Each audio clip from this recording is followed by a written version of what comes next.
Boa tarde, chegamos ao segundo dia do nosso encontro, desse minicurso Pesquisa, Metodologia de Pesquisa Digital e História da Tradução.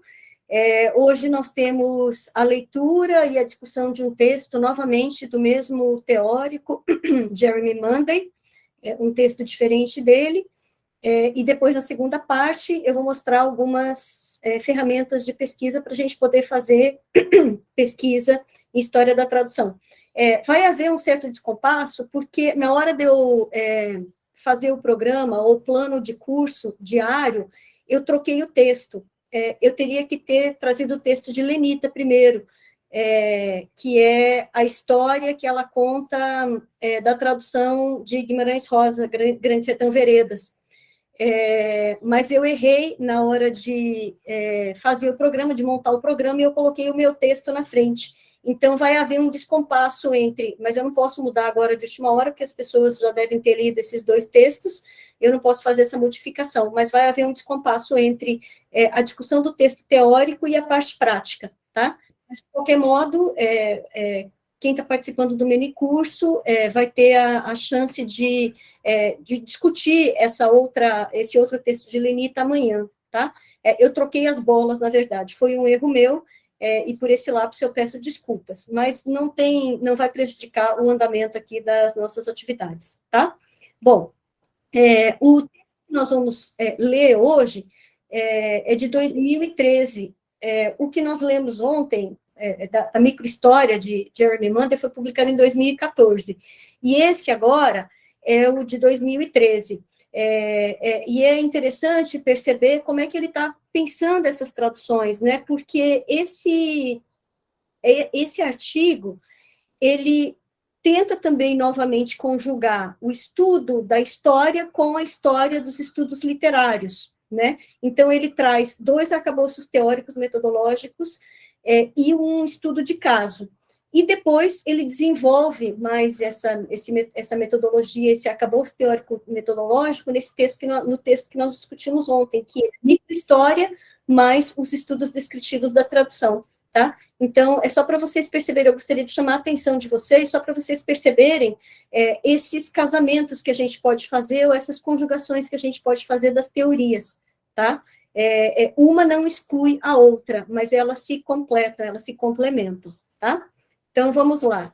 O texto de hoje é o The Role of Archival and Manuscript Research in the Investigation of Translator Decision Making, que é o papel da pesquisa de arquivos e de manuscritos na investigação do processo de decisão do tradutor, né, ou tomada de decisão do tradutor. E qual é a tese de Jeremy Monday? Novamente, eu vou fazer uma pincelada bem rápida para depois a gente passar para a segunda parte do minicurso, tá?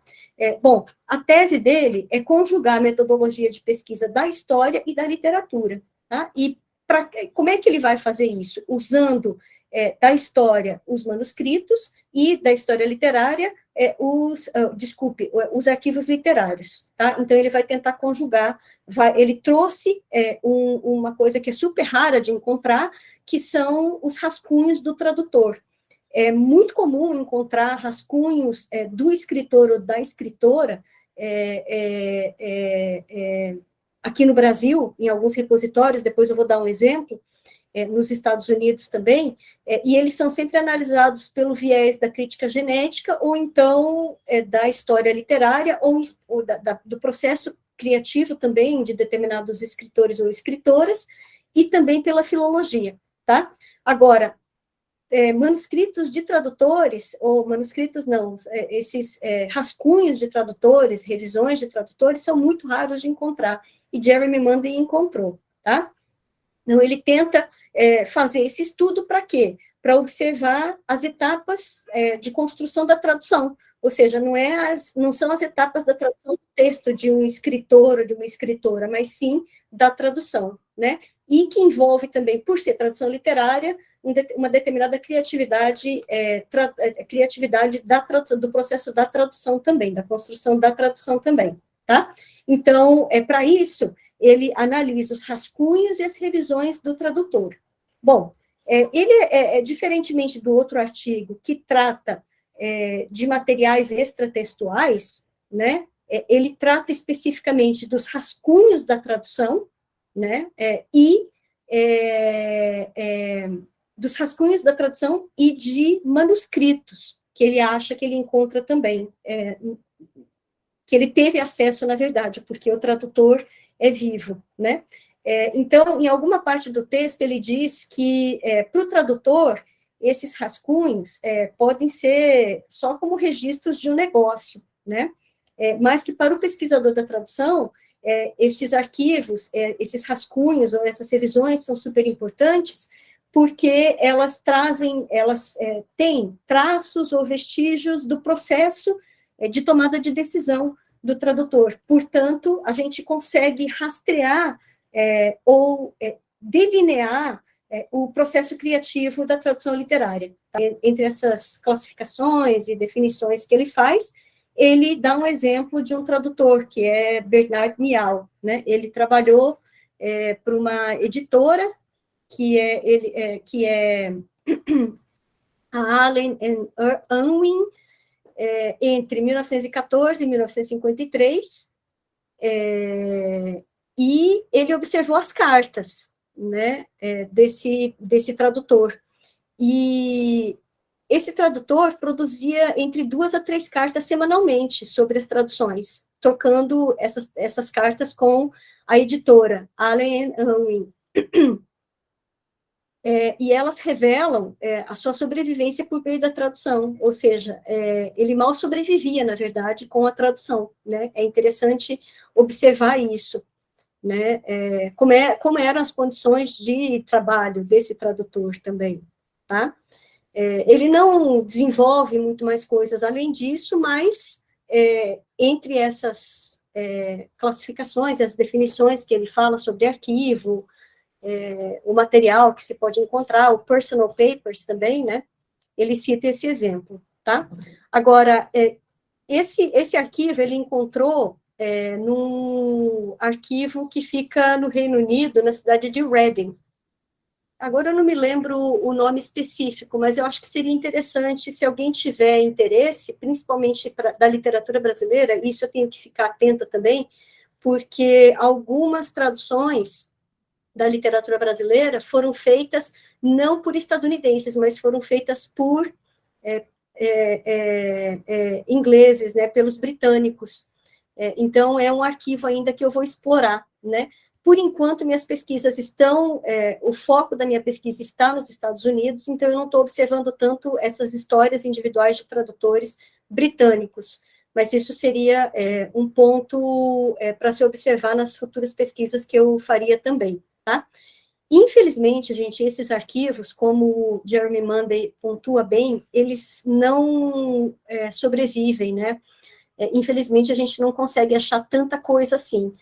A gente tem que procurar arquivos de editoras, ou de escritores, ou de pessoas que não estão ligadas diretamente com a tradução, para a gente poder encontrar alguma correspondência ou alguma informação sobre os tradutores, tá?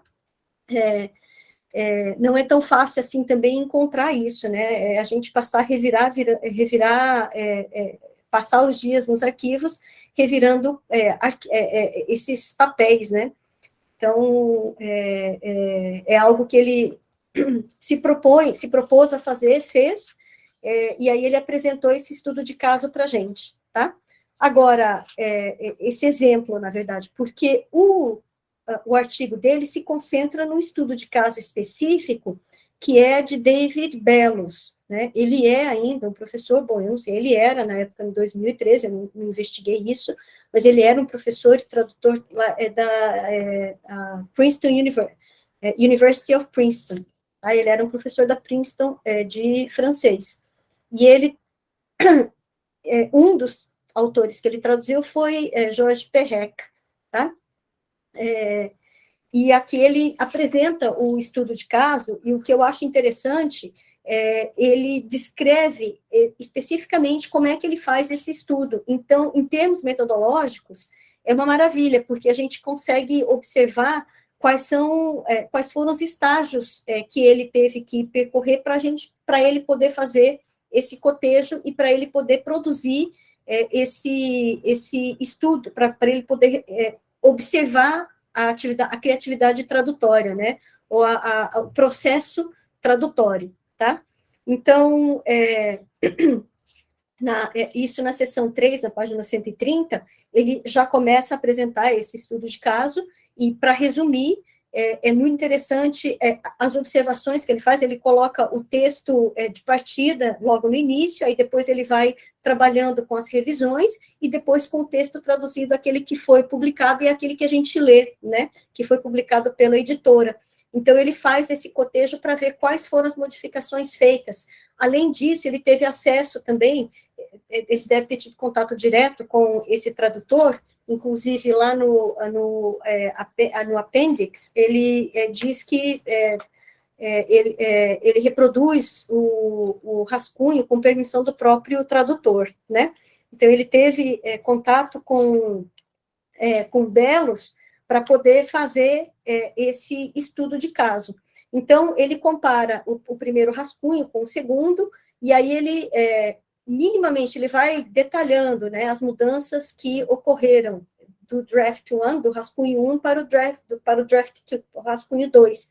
Então, ele percebeu, basicamente, mudanças sintáticas e mudanças lexicais, né? Agora, já do rascunho 2 para o rascunho 3, já existe uma outra mudança, que é o quê? Ele acrescenta a coesão textual, né? Então, a primeira revisão, na verdade, o primeiro rascunho que ele produziu, parece ser uma tradução mais literal, para ele capturar o sentido, enfim, do texto.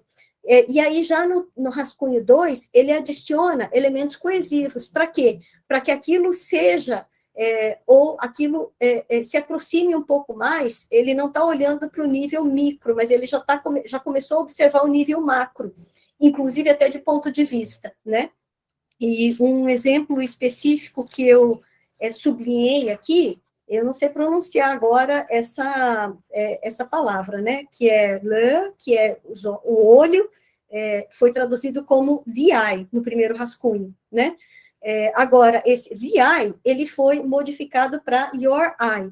Então, qual é a diferença desse VI and your eye? Ele reside nesses dois, ele está, na verdade, ele trocou a função deitica, ele se concentrou na função deitica, que é the para your, o artigo definido, o para o pronome possessivo, seu, né, seu olho.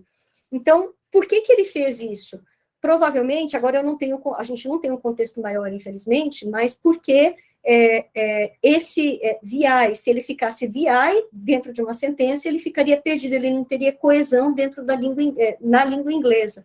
Então, ele trocou por your eye, para ser coeso com o parágrafo anterior ou com a passagem anterior também, tá? Então, ele observou essa diferença no rascunho 1 e no rascunho 2, e aí ele chegou à conclusão, Jeremy Mander chegou à conclusão que o tradutor foi fazendo modificações, primeiro no nível micro, e depois ele partiu para o nível macro. Ele parte para a parte de coesão textual e para reestruturação. O rascunho 2, os rascunhos 2 e 3 já apresentam mais modificações no nível de paráfrase, não, de modificação sintática mesmo, tá, de reestruturação sintática e de coesão. Há uma preocupação maior do tradutor em olhar para o nível macrotextual, tá? Primeiro olhando para o micro, e as últimas revisões apontam para o nível macro, ou seja, coesão textual. Bom, então, esse texto aqui, ele não é tão mais fácil ou tão mais difícil do que o anterior, tá? Mas ele está um pouco mais próximo do que a gente está acostumado, com a linguagem com a qual a gente está acostumado. Por quê? Porque ele traz, Jeremy Mander faz essa análise baseada em elementos linguísticos e também em elementos literários, tá? E aí o que ele diz é que a conclusão a qual ele chega é que o processo criativo do tradutor, ele passou por mudanças microtextuais primeiro e depois por mudanças macrotextuais, tá? Então, com isso, eu já encerro a discussão desse texto de hoje, que eu propus para hoje. Eu vou mostrar a metodologia que eu usei, da mesma forma que Monday usou a metodologia para fazer essa análise desses textos, da revisão dos textos da tradução. Eu vou mostrar a minha metodologia de como eu cheguei à biografia de uma tradutora, tá? Então, é esse descompasso que vai ter entre a parte teórica e a parte prática, tá? Mas, só para preencher esse gap agora, eu queria comentar com vocês, é um comentário que eu quero só expandir um pouco, ou um pouco o comentário que eu fiz ontem com você, um comentário que eu fiz ontem sobre a dificuldade de se achar arquivos de censura. É difícil encontrar arquivos de censura de traduções, tá? Esses arquivos são super difíceis de encontrar. Agora, documentos de censura, eu só vou mostrar aqui para vocês um que eu encontrei na APESP, que é o arquivo de São Paulo. Eu espero que vocês estejam vendo aí o site. Bom, então agora eu vou começar a olhar e a mostrar para vocês. Pode falar. Sim, dá para ver, sim. Dá? Beleza. Ele está um pouco lento também, né? Depende da conexão, ele demora um pouquinho a aparecer. Bom, entrando aqui no site, no primeiro, aqui a gente não precisa, eu não vou nem me logar, tá? A gente vai olhar aqui no acervo,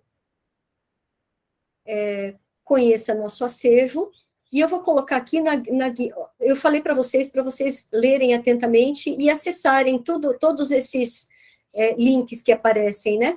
Mas eu vou mostrar aqui o guia do acervo. Eu achei interessante dividir essa informação com vocês, principalmente que vocês estão aí pertinho do arquivo. É Divisão de Diversões Públicas do Estado de São Paulo, de 1958 e 1968. Então, vamos ler aqui. A Divisão de Diversões Públicas do Estado de São Paulo acumulou mais de 6 mil processos de censura prévia de peças teatrais produzidos entre 1926 e 1968, data em que o órgão foi extinto e suas atribuições transferidas para a Polícia Federal. Esses documentos vieram a constituir o arquivo Miroel Silveira, abrigado na Escola de Comunicações e Artes da Universidade de São Paulo, até 2018.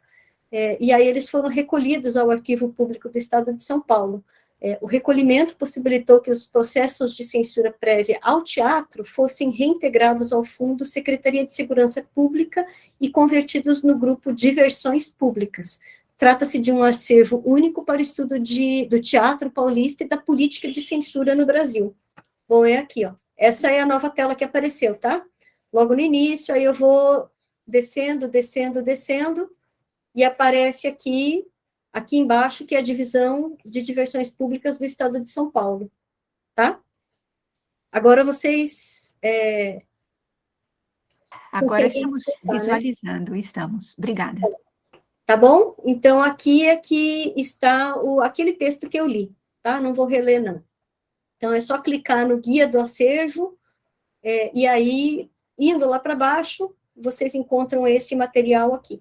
Dá uma olhadinha também, da mesma maneira que Jeremy Monday encontrou o arquivo do tradutor, eu só vou voltar também ontem eu não mostrei o Instituto Moreira Salles, inclusive tem o Instituto Moreira Salles aí em São Paulo também, mas os arquivos que me interessam estão lá no Rio de Janeiro, tá? Eu não sei se aí em São Paulo tem algum arquivo disponível. Eu nunca fui atrás, eu só fui nas exposições, naquele espaço ali na Paulista, mas eu nunca consultei os arquivos deles, porque o que mais me interessa está na coleção de Érico Veríssimo, são as cartas que ele trocou com os tradutores, tá? Então, a gente clicando aqui no acervo, nós vamos para literatura. Bom, descendo aqui, eu acredito que vocês estejam vendo, porque não mudou de página, tá? Tá, beleza. Então, eu só vou aqui, veja mais, Aqui tem os destaques de A a Z, então eu vou clicar diretamente no E, porque o que eu quero mostrar para vocês é o arquivo de Érico Veríssimo. Aqui, Érico Veríssimo. Bom, Érico Veríssimo, estamos na mesma página, por dentro dos acervos. Olha o que eu encontrei explorando esses textos aqui. É claro que tem todos os rascunhos do livro dele, né? O que eu achei interessante é esse daqui, tá? É o Caderno de Viagem, de Érico Veríssimo. Ele está disponível online, eu achei impressionante isso. Antes, né? As 370 páginas datilografadas de solo de clarineta, originais das memórias de Érico Veríssimo, conservadas em seu acervo do INS, têm origem no caderno registrado também no INS, sob o número tal. Aí se encontram as notas do autor, feitas sob a emoção enquanto percorre com sua mulher Mafalda algumas cidades da Europa em 1966, tá? Então, aqui, vocês podem perceber que são as anotações de Érico Veríssimo, desenhos que ele fazia, tá?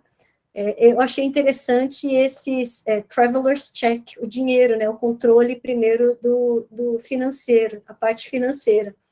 E aqui começa o diário de viagem, tá? Eu acho interessante, porque da mesma maneira do estudo de Jeremy Munday, provavelmente alguma outra pessoa, claro, já fez, porque esse acervo já está disponível há muito tempo, já deve ter feito sobre esse solo de clarineta, que é o livro de memórias, né, de Érico Veríssimo. Tem outro livro de memórias, que é o Gato Preto, Gato Preto em Campo de Neve, e o outro que é A Volta do Gato Preto, que são os dois relatos de quando ele morou nos Estados Unidos, tá? Mas aqui são sobre as viagens que ele fez. Então, se vocês tiverem curiosidade, também podem dar uma olhadinha aqui, e outras coisas também estão disponíveis, não só de Érico Veríssimo, tá? Mas eu só queria mostrar para vocês esse tipo de arquivo ao qual o Jeremy Munday teve acesso, que era o arquivo do tradutor. Aqui nós temos o arquivo do autor, tá? E ainda a gente pode ter o acesso online, o que é interessante também, tá? Eu acho que esses arquivos digitais estão facilitando bastante a vida do pesquisador, né? Principalmente em períodos em que a gente não tem financiamento para pesquisa, ou pessoas que não têm financiamento para pesquisa, tá? Aí vale a pena investigar esses arquivos digitais, tá bom? Bom, então aqui eu já paro a minha apresentação dos arquivos que eu queria mostrar.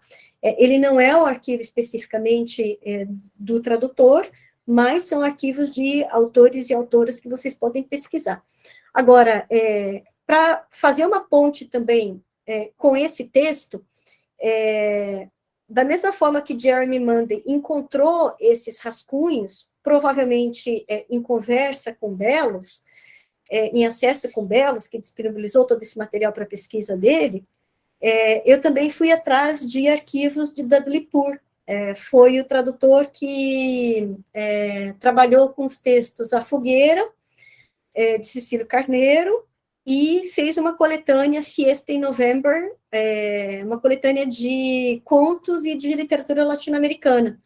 Esse arquivo eu encontrei na Yale University, não tive acesso ao arquivo todo, porque foi à distância, eu paguei pela digitalização desse arquivo e para ser mandado aqui para o Brasil, tá?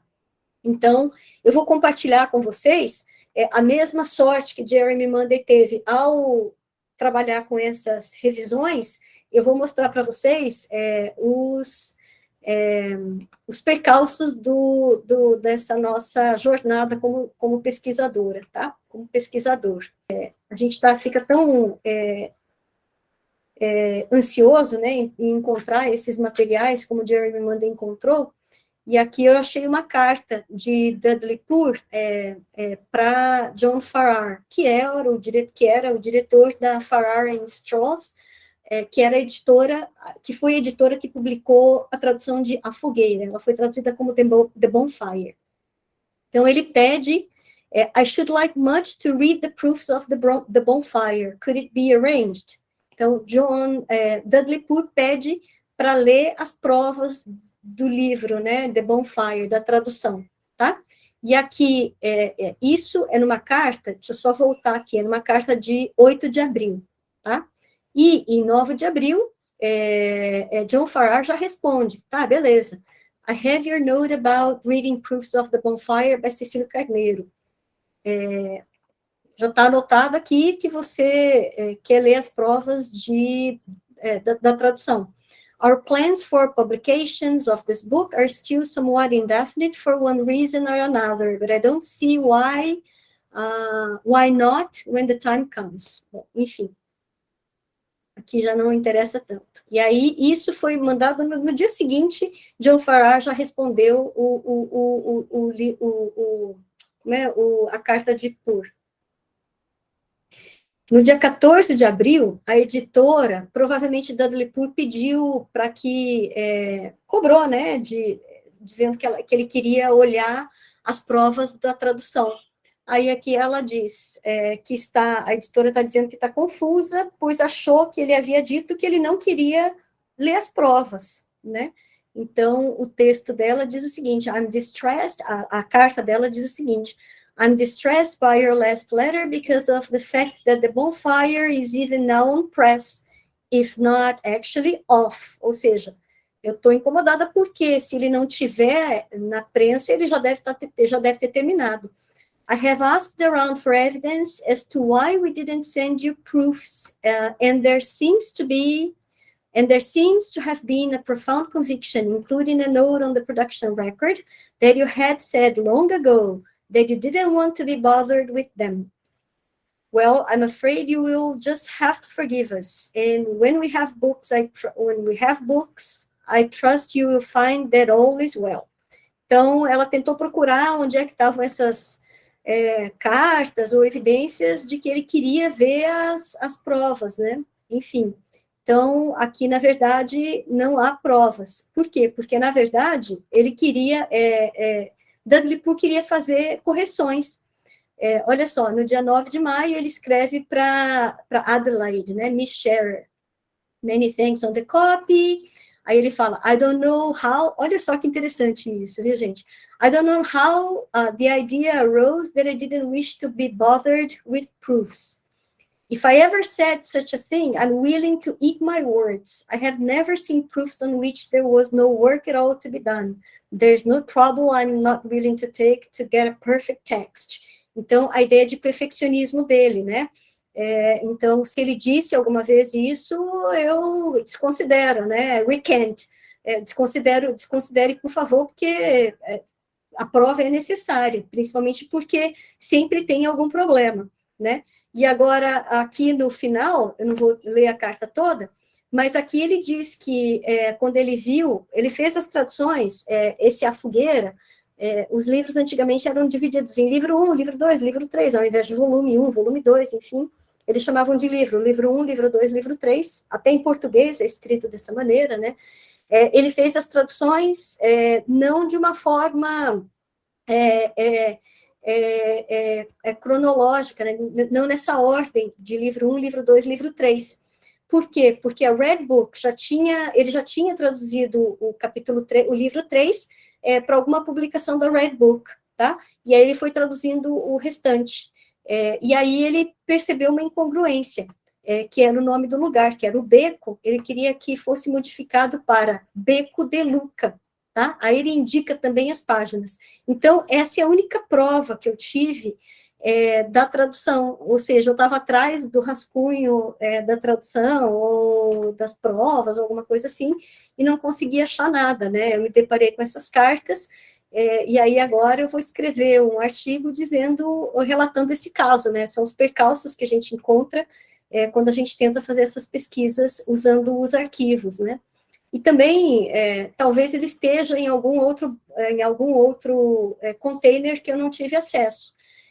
Então, eu tenho que tomar cuidado também com isso, para ver se eu não encontro. Na verdade, eu estou com uma viagem programada para poder fazer essa verificação, né? Porque se eu fosse pedir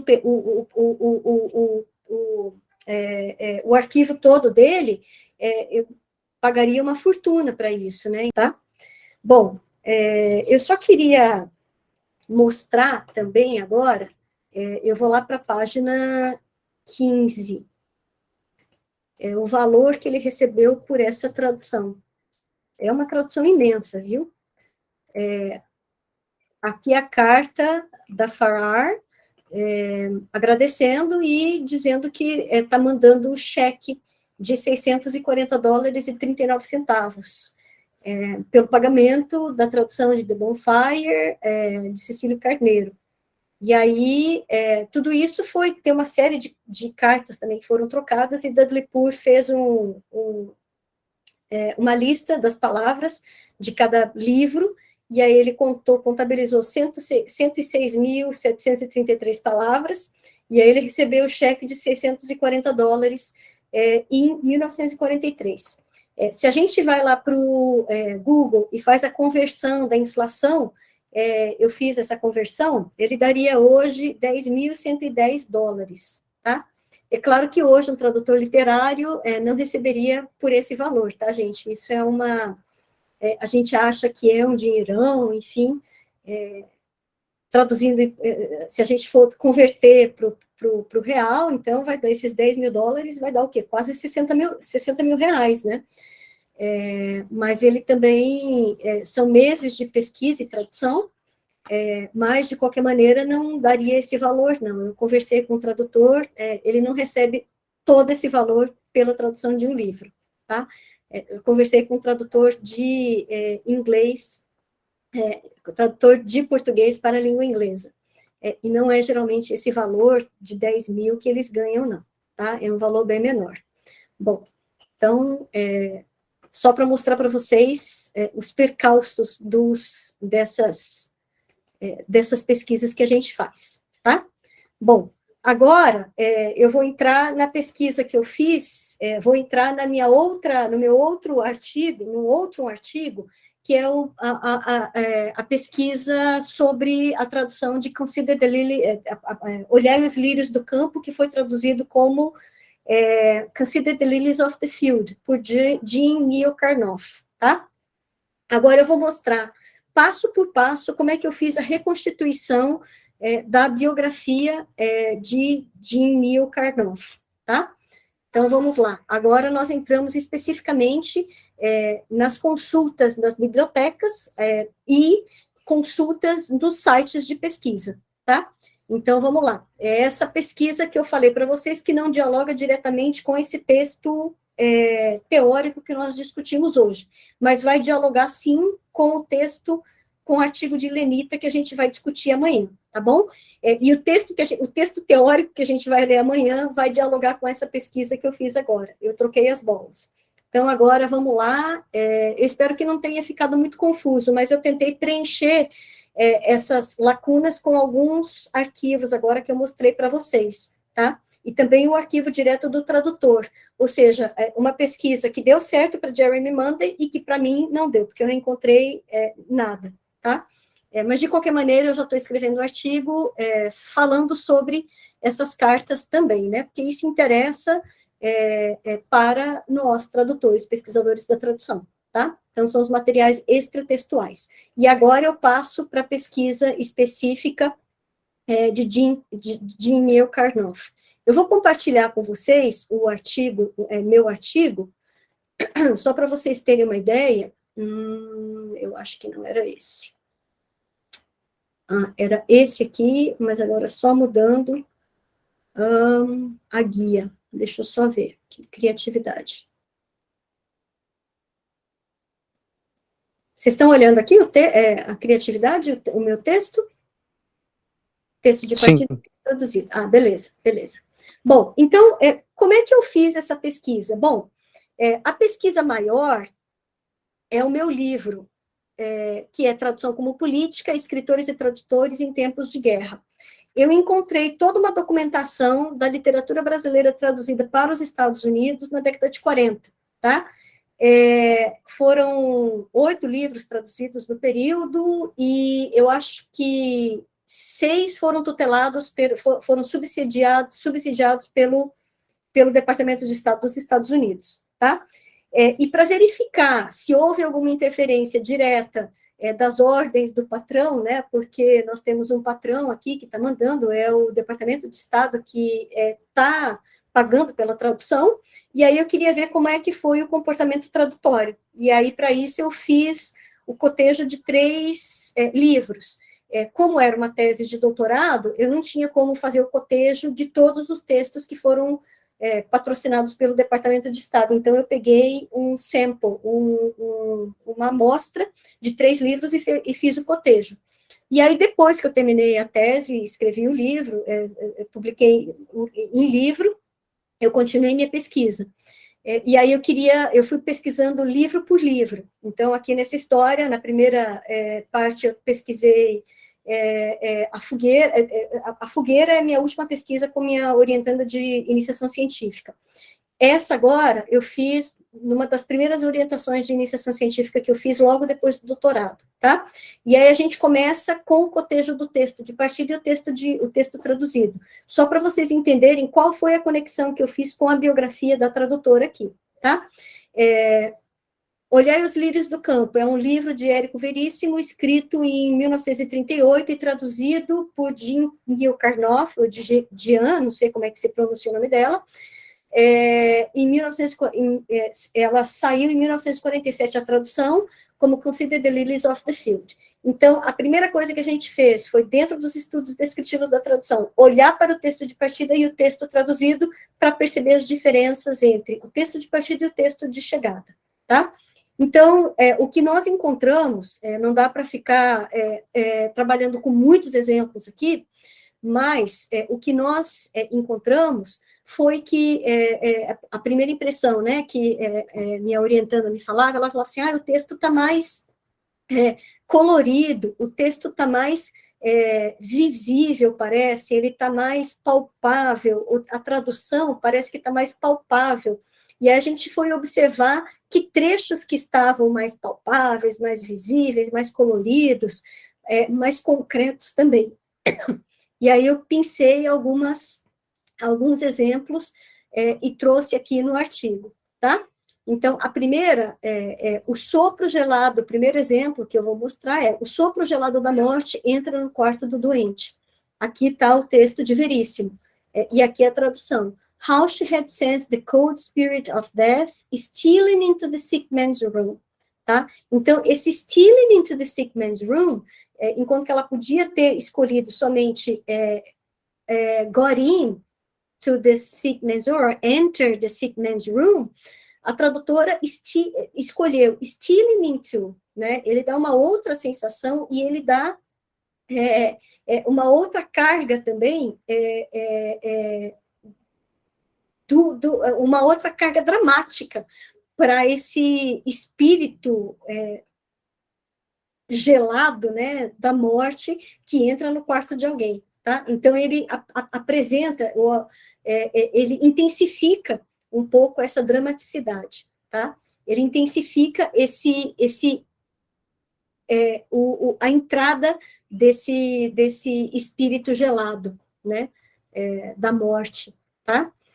E aqui ela vai acrescentando também, esse é só um exemplo, o segundo fragmento, é só um exemplo de adjetivos e de advérbios que ela acrescenta na tradução, nervously, que não tem aqui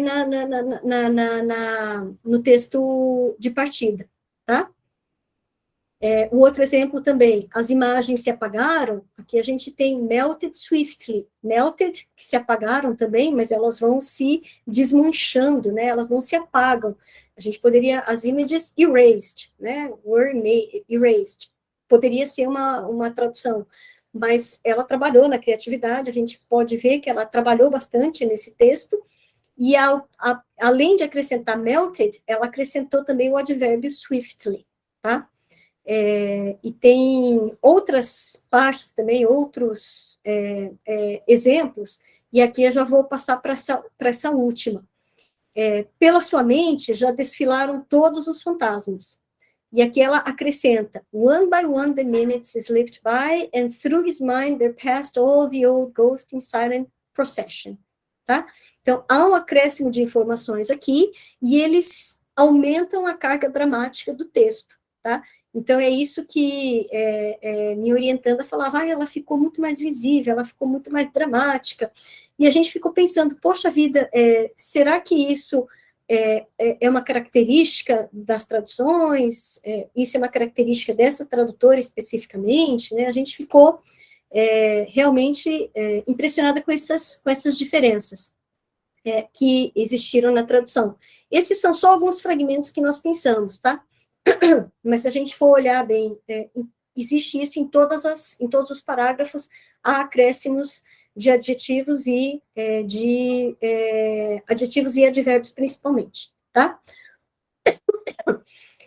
Inclusive, isso foi chamado por um reviewer, por um resenhista, por um crítico de liberdade da tradutora, tá? Provavelmente, esse crítico literário viu que havia muitas diferenças, e aí ele falou, olha, o texto tá bom, né? Só que, talvez, ela tomou várias liberdades na tradução, né? Isso foi no jornal que a gente encontrou essa informação, no jornal da New York Times, tá? Então, a crítica falando das liberdades tradutórias. E a gente foi tentar investigar o que era essa liberdade tradutória, né? Por que será que ela fez tantos acréscimos assim?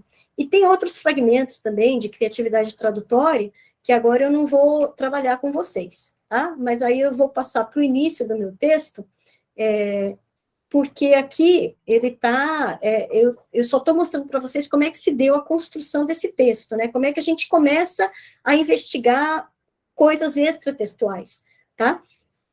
A gente observando fazendo o cotejo do texto de partida e o texto traduzido, a gente não consegue alcançar qual foi a motivação para a tradutora escolher esses termos, né? Para essas escolhas tradutórias, tá?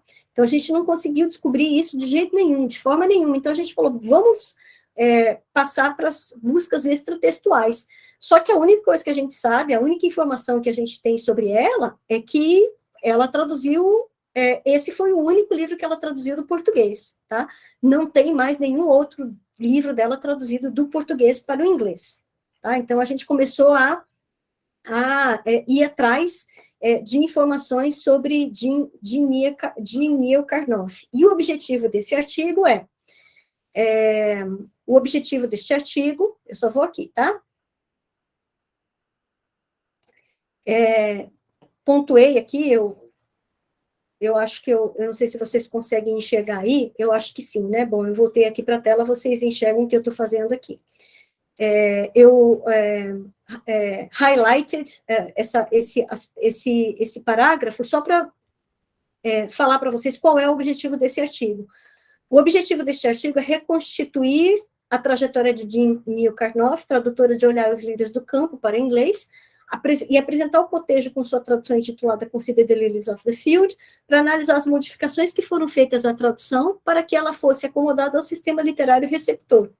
Então, eu vou demonstrar a criatividade tradutória de Neil Karnoff, e aí eu vou dizer, essa criatividade de Neil Karnoff, ela se deve ao quê? Fortemente influenciada por sua inclinação para as artes visuais e aspectos da censura moral vigente para que o texto traduzido pudesse circular livremente nos Estados Unidos. Porque, se por um lado teve a criatividade tradutória de Neil Karnoff, por outro, a censura moral dos Estados Unidos fez com que a editora cortasse pelo menos 4 páginas do livro, tá? Trechos que estavam no livro original que não aparecem na tradução, tá? Provavelmente obviamente por se tratar de aborto, pílulas anticoncepcionais, prevenção de gravidez, enfim, que está dentro do livro brasileiro, mas que não aparece na tradução, tá? Mas o que eu quero destacar agora para vocês é a criatividade tradutória de Neil Karnoff, fortemente influenciada por sua inclinação para as artes visuais. Agora, se ela era tradutora, qual era a inclinação que ela tinha para as artes visuais? Bom, é aí que está a nossa trajetória, tá? A nossa trajetória de pesquisa. Aqui eu apresento tudo direitinho, a trajetória de Jean Neal Karnoff até Jean Ayer. Agora, para a gente chegar a essa informação, eu e minha orientanda passamos por vários caminhos. E aí agora eu vou mostrar quais são os caminhos pelos quais a gente passou, tá? Vou parar a apresentação aqui por enquanto, e a primeira coisa que a gente foi pesquisar foi o site, eu vou compartilhar agora com vocês, worldcat.org. Eu vou até, inclusive, copiar aqui e mandar para vocês pelo chat.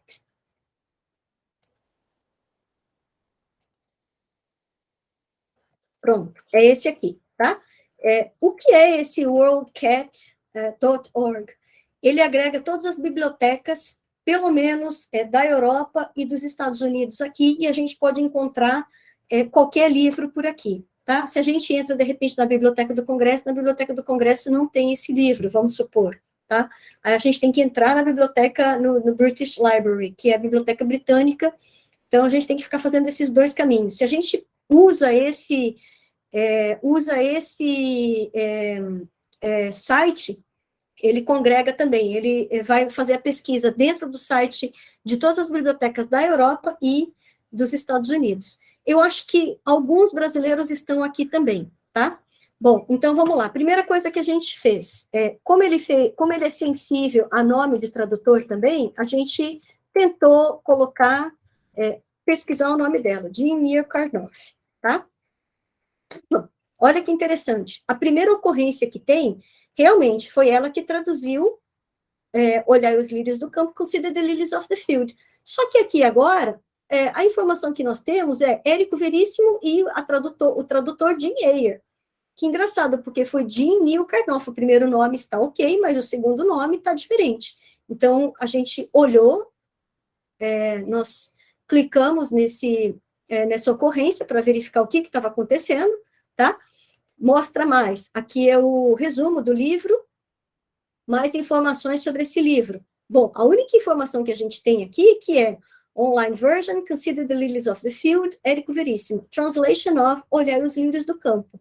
Então, nós temos aqui uma edição de 1969.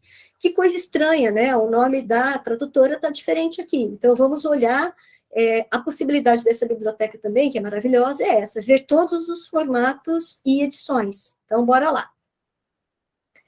Bom, nós vimos ali de 69, se é que ela foi traduzida por 47, só que a versão que nós vimos está no nome de Jean Ayer, no ano de 69. Então, vamos ver se a gente encontra essa edição de 47. Aqui não é, essa terceira ocorrência também não é, essa também não é, essa não é, essa tem uma de 56, não quero saber desse tipo 56, tem uma de 47. Só que aqui a gente tem a mesma informação, ó, Jean Ayer. Então, nós clicamos nela para verificar, e é a mesma coisa, tá? Então, vamos voltar para a busca, e olha o que nós encontramos. Em 1947, Consider the Lilies of the Field, Jean Neal Karnoff, tradutora. Então, a gente encontra aqui, realmente, Jean Neal Karnoff. O que pode ter acontecido nesse caso? Bom, ela, como mulher, e as mulheres antigamente, até hoje também, algumas mulheres adotam o sobrenome do marido.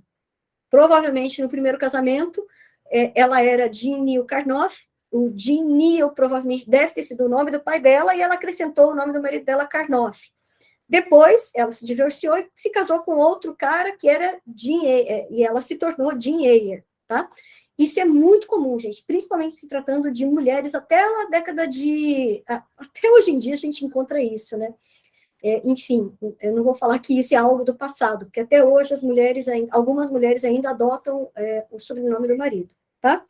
Então, o que acontece é o seguinte, a gente tem que ter esse olhar atento para quando a gente vai procurar o nome de tradutor e de tradutora. Bom, de posse dessas informações, nós sabemos que nós temos Jean Neal Karnoff e Jean Ayer. Será que elas são as mesmas pessoas? Aí é que está a questão, né? Vamos verificar também quem é essa pessoa Jean Ayer. Se o WorldCat está me informando que ela foi a mesma tradutora, não sei, nós temos a informação aqui, Jean Neal Karnoff de 47, agora seria muita coincidência que houve uma retradução e a outra pessoa se chamava Jean Eyre. Pode acontecer também, tá? Que é uma retradução, ou seja, nós temos uma primeira tradução de Jean Mia Karnoff e uma segunda tradução, tá? Mas aí eu fiquei curiosa e aí a gente voltou para o site de pesquisa. Então, a gente voltou aqui para cá de novo e vamos procurar Jean Eyre, continuando aqui no WorldCat, tá? Agora eu mostro para vocês, são vários livros que aparecem aqui, tá vendo? Agora, é interessante, se a gente olhar para o filtro, nós temos 3.743 resultados. Então, é impossível de procurar um por um. Então, vamos narrow down, vamos diminuir esse número, né, de livros. Então, vamos lá, eu só quero livro impresso. Agora, autor-criador, nós temos vários aqui, ó, National Film, tarará, eu só quero Jean Eyre, autor-criador é autor, tá? Jean-Marie Eyre, também não quero, não quero, ó, tem Jean Y. Eyre, também não, porque não tem nenhum Y no nome dela, ó, nós caímos para 18, tá? Então, vamos lá. Então, a primeira parte aqui, ó, The Island and Other Stories by Jean Eyre. Vamos clicar aqui, Jean Eyre é autora, tá? Aqui eu tenho a informação agora, então, que essa tal de Jean Eyre, além de ter traduzido Olhai os Lírios do Campo, escreveu também esses livros. The Island and Other Stories, Tales of Chinkapin Creek, Tales of Chinkapin Creek, Volume 2, Volume 2, Dead Drunk, A Main Woodenet, Tales of Chinkapin Creek, The Queen's Book, Donald Duck and His Friends, tá? Só que se eu olho para essas datas aqui, bom, tudo bem, isso aqui é tudo de 2012, 2015, 2012, tudo bem. Agora, se a gente olha para esses livros aqui, eles não me interessam por quê? Porque não seria possível uma tradutora dos anos 40 ser a mesma tradutora, entende? Se ela se casou, ou enfim, se ela fez uma outra tradução, não teria sentido, né? Então, aqui eu já descartei 37, porque se ela se casou, ela não teria esse nome de Jean Eyre, tá? Então, aqui eu já descartei, principalmente porque aqui são livros infantis, eles saem um pouquinho desse nicho aqui de livros, né? Então, eu fui olhar um por um,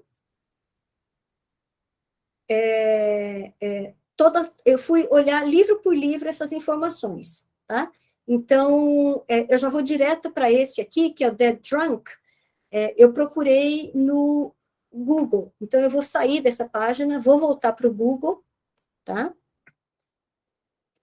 Ao invés de procurar mais informações sobre esses... de dar mais informações sobre esses livros, eu vou diretamente ao que interessa aqui para a gente, tá? Dead Drunk, acho que era isso, né?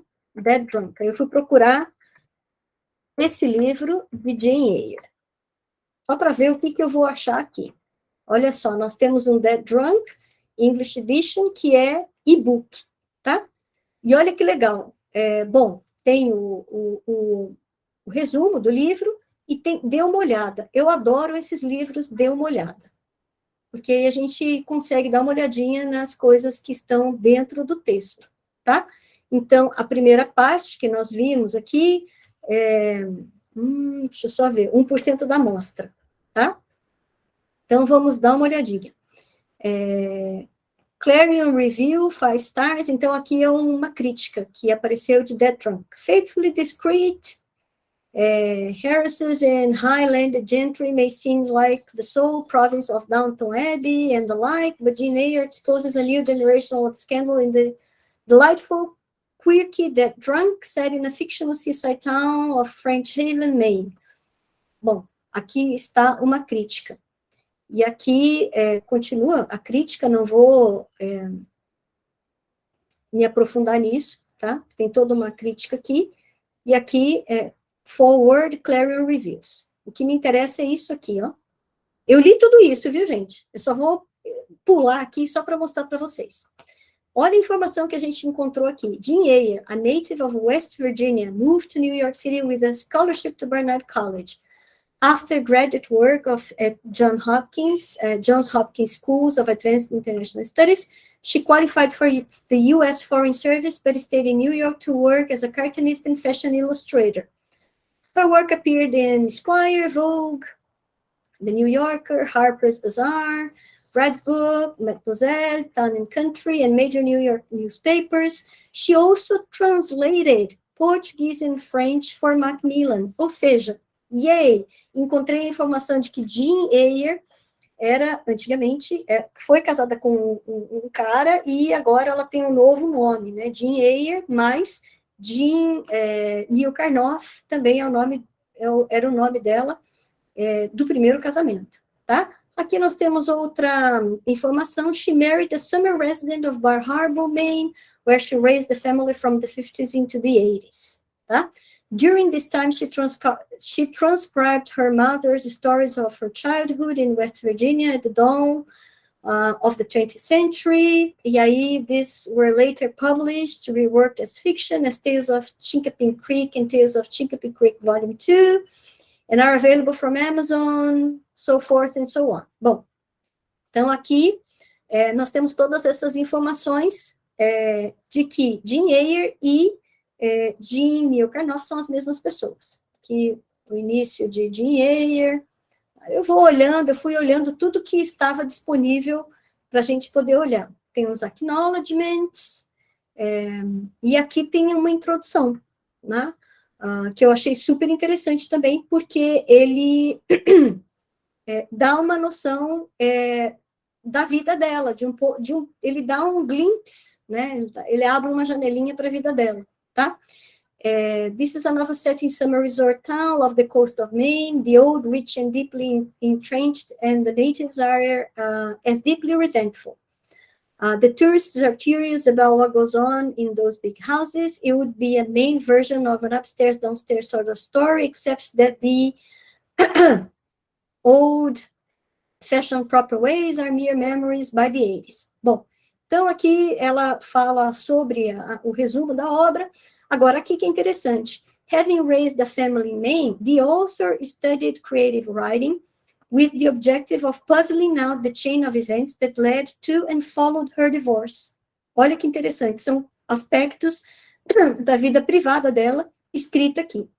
She wrote short stories of fiction based on the progression of alcoholism in her former husband and its crippling effects on their family. The stories inspired further work on the seemingly inscrutable mystery of why her marriage fell apart. Her work on the problem was informed by her participation in Al-Anon and related programs, que é programa de recuperação de alcoólicos anônimos, tá? Fiction allowed her to weave the elements together into an intriguing mystery. This novel is the surprising result of the quest, tá? Olha que bacana, nós temos alguns pedaços de informações sobre Jean Eyre, e o primeiro casamento dela deu errado porque o marido dela era um alcoólatra. Se divorciou e casou em 1950 com uma pessoa nova que se chama, com o sobrenome Eyre, tá? Até aí tudo bem. Então, como é que a gente vai começar a nossa pesquisa agora? Onde é que a gente vai encontrar mais informações, tá? Agora a gente volta para o Google novamente, e eu vou usar aquela mesma metodologia que a gente usa para pesquisar os jornais da Biblioteca Nacional. Eu só vou fazer uma amostra aqui para vocês de quais as diferenças que a gente tem usando as aspas e sem o uso das aspas, tá? Então, primeiro, eu vou pesquisar aqui para ver se tem alguma ocorrência de... tem um erro aqui. Jean Neil Karnoff, tá?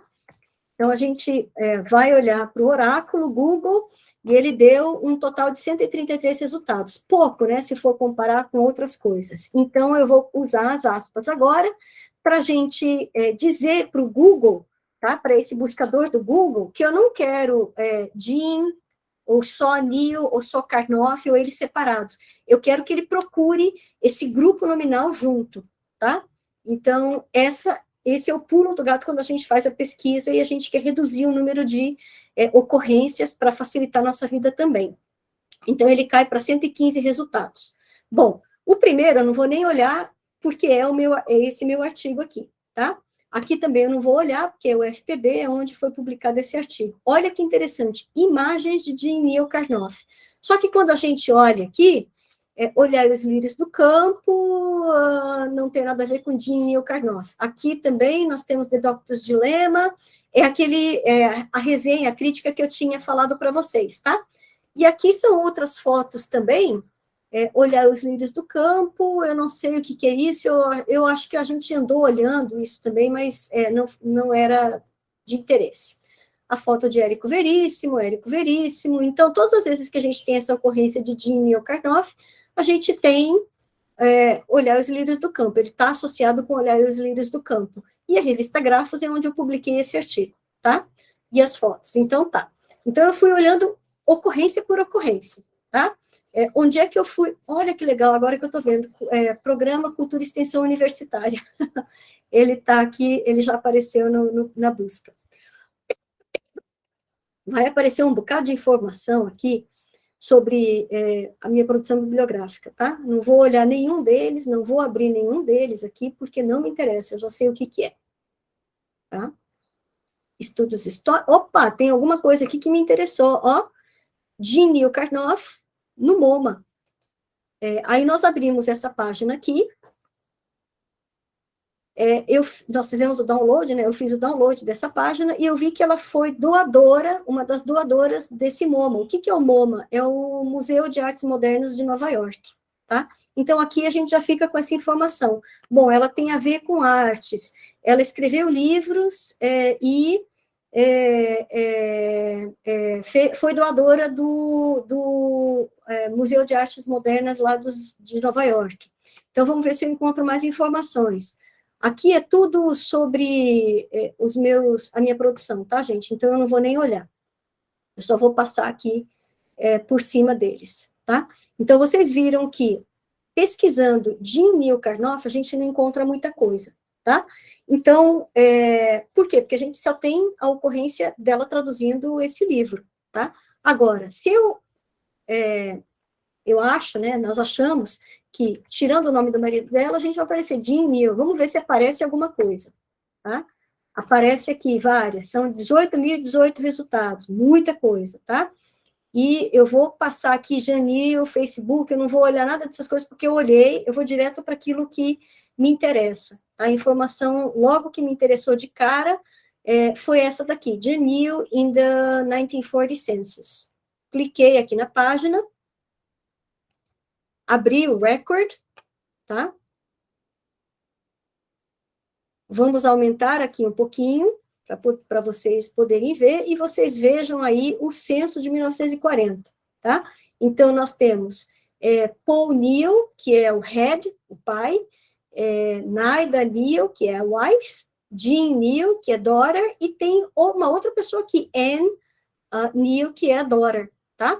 Então, de onde eles eram? Aí a gente cruza as informações que ela era da West Virginia, a gente tem aqui West Virginia e Huntington City. Ela era de Huntington City, tá? Então, aqui tem as informações também de quando ela nasceu, eu acredito, eu não me lembro agora como é que eu fiz essa recuperação, mas eu fui procurando dado por dado, e aí a gente chegou a essa informação que, na década de 40, a família dela morava nesse endereço aqui, tem até o endereço, tudo direitinho, e tá tudo isso no meu artigo, tá? Eu fui fazendo a recomposição e aí eu fui colocando no artigo, tá? Bom, aí voltando para a ocorrência, tá? Vou voltar aqui, tem mais alguma outra coisa que a gente pode encontrar? Tá, algumas coisas interessantes, mas o que mais me interessa agora, tendo essas informações, que ela nasceu na West Virginia, ela provavelmente deve ter frequentado as escolas de West Virginia, tá? Agora, ela frequentou uma escola de Nova York, né? Barnard College. A informação que a gente encontrou no Google é que ela foi para o Jean Ayer, ela se graduou na Barnard College, tá? Então, Barnard College não é uma escola secundária, é uma faculdade. Então, eu fui procurar esse site da Barnard College. Na verdade, eu já sabia que existia isso, tá? Que é e-yearbook. é um site também que tem todos os yearbooks dos Estados Unidos, da high school, da escola secundária, das faculdades e das universidades dos Estados Unidos, tá? Aqui eu tenho que pagar, eu tenho que sign up e pagar, tá? Eu não me lembro agora qual o valor. Eu vou só usar o meu... Ah, aqui, ó, tá aqui, tá? Annual membership é $20 por ano, tá? Só para mostrar essa informação para vocês. My account, agora eu não me lembro agora... Oops, close. É close. Eu não me lembro agora onde é que tem que ir. É login. Onde é que vai para o login? View my account. Ah, não, eu acho que eu já estou logada, por isso que não apareceu aqui. Bom, então aqui eu procurei, fui procurar o nome de solteira dela, Jean Neal. Procurei aqui, Jean Neal. Eu acho que eu peguei Barnard College. Eu fui procurar Barnard College direto. Barnard College. Ups, aqui não apareceu, não. Eu não me lembro agora qual foi o caminho que eu tomei. Espera só um pouquinho, gente. Yearbook. Tá. Aqui eu fui pelo estado, é mais fácil. O estado é Nova York. Cadê New York? New York. E eu fui direto para o Barnard College. Tá? Então, aqui nós temos o Yearbook. Aqui eu usei o Quick Search e o Advanced Search. Eu fui procurar pelo Quick Search. Opa, não foi o Quick Search, não. Foi o Advanced Search. Aqui eu coloquei with the exact phrase. Jean Neal.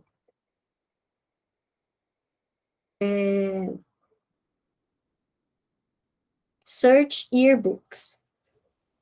Aqui é o resultado. Tá? Aí eu fui procurando um por um aqui. Nesses yearbooks, eu descobri o nome dela de solteira, total, que era Jean Campbell Neal, tá? E quando eu procurei essa palavra no Google, eu vou usar agora, só para adiantar um pouquinho, que a gente já está finalizando, eu coloquei no Google, da mesma forma, Jean Campbell Neal, esse é o sobrenome de solteira, tá? Então, todas essas informações a gente foi pegando. Olha só, a primeira coisa que aparece. Tem o Barnard Bulletin, tá? Então, além daquele yearbook, que é o anuário, a escola tinha um boletim. E esse boletim, eu fui procurar direto também, eu fui procurar algumas coisas, eu não consegui acesso por aqui, aí eu fui procurar no Barnard Bulletin. Tudo pelo Google, tá? Aqui nós temos o boletim, eles continuam ainda até agora, né, esse boletim, e aqui eu fui procurar no Digital Collections, não achei nada no primeiro, aí eu vim aqui no Barnard Bulletin, coloquei a data aqui, fui procurar o nome da tradutora, coloquei as datas também, só vou mostrar para você, Jean Neal, Jean Campbell Neal, começando de 1940, mais ou menos, né, terminando em 1945. Pronto. Tudo isso está disponível online. Aí eu fui procurando um por um, viu, gente, para ver as ocorrências. Eu só vou mostrar para vocês, eu vou abrir um desses documentos e mostrar como é que se procura. Bom, aqui tem um bocado de coisa. Eu vou procurar Search Inside This Book. Então, vamos ver se a gente acha aqui Jean Neal. É interessante que ele já aponta aqui duas ocorrências. Só que o sobrenome é diferente, então não me interessa. Aqui também o sobrenome é diferente e não me interessa. Eu volto para o outro boletim, aí eu fui procurando um por um. Até que lá em 1943 eu encontrei ocorrências de Jean Neal e fiz e remontei o que ela fazia. Ela estudava no departamento de artes, tá? Só para adiantar um pouquinho aqui para vocês. Ela estudou artes liberais, ela fez várias exposições, trabalhou como ilustradora, com várias coisas, e fez também, recitou o poema Canção do Exílio, eu acho, tá? Não me lembro agora especificamente, está lá no meu artigo. ela entrou numa competição para recitar poesia brasileira em espanhol, ela ganhou essa competição, e aí a gente sabe que ela tem conhecimento de língua espanhola e de língua portuguesa, né? Só que como ela aprendeu essas duas línguas, eu não tive acesso a isso também. Mas é interessante a gente observar que o cotejo que foi feito parece ser informado, parece ser motivado por essa formação que ela tem nas artes liberais, né? Na área de artes, como desenhista. Então, ela trabalhava com cores, trabalhava com desenhos, e ela trabalhou como ilustradora de moda também. Depois que ela se formou, ela se casou com o Karnoff, e ela trabalhou como ilustradora, né? E também traduziu o livro. Também ela tem essa outra carreira dela que ela seguiu, ao invés de seguir como escritora ou tradutora. Foi só depois, mais tarde, que ela voltou a escrever livros e a traduzir livros. Dessa vez, ela traduziu também livros do francês. Ela deixou a literatura brasileira e ela traduziu livros do francês. Tá? Então, aí eu fiz essa composição da biografia de Jean Neal Karnoff. Eu fui atrás de coisas, e esses dados biográficos revelam também um pouco dessa criatividade tradutória de Jean Neal Karnoff, né, na tradução de Olhar os Lírios do Campo. E aí a gente conseguiu fazer essa reconstituição por meio dessa metodologia de pesquisa, tá? Então, aqui agora eu encerro o meu caminho metodológico, tá? O percurso metodológico que eu fiz para poder fazer a recomposição da biografia de Karnoff, tá? E aí, voltando para o meu artigo, voltando para o meu artigo, só retomando, né, o meu artigo, o objetivo demonstra-se a criatividade tradutória de Jean Neal Karnoff, fortemente influenciada por sua inclinação por artes visuais, e os aspectos da censura moral vigentes para o texto traduzido e aspectos da censura moral vigentes para que o texto traduzido pudesse circular livremente nos Estados Unidos, tá? Então, se vocês olharem bem aqui o texto, ele está num texto corrido, tá? A trajetória de Jean Neal Karnoff até Jean Eyre. Eu não estou explicando quais foram os passos que eu tomei para poder compor essa biografia, tá? Eu fiz a parte cronológica, eu fiz, inclusive, uma biografia cronológica, tá?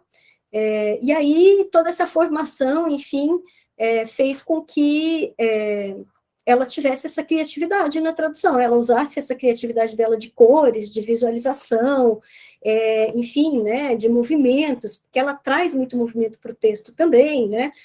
A cada vez que a gente qualifica o tipo de movimento que se faz, não só fala andou, mas andou rapidamente, andou devagarzinho, andou com pressa, a gente já está qualificando, já está trazendo o movimento para o texto, tá? Então, todos esses acréscimos que foram feitos também foram muito influenciados por essa formação que ela teve, né, nas artes, nesse caminho das artes que ela percorreu como ilustradora também de várias revistas, tá? Então, aqui eu paro minha apresentação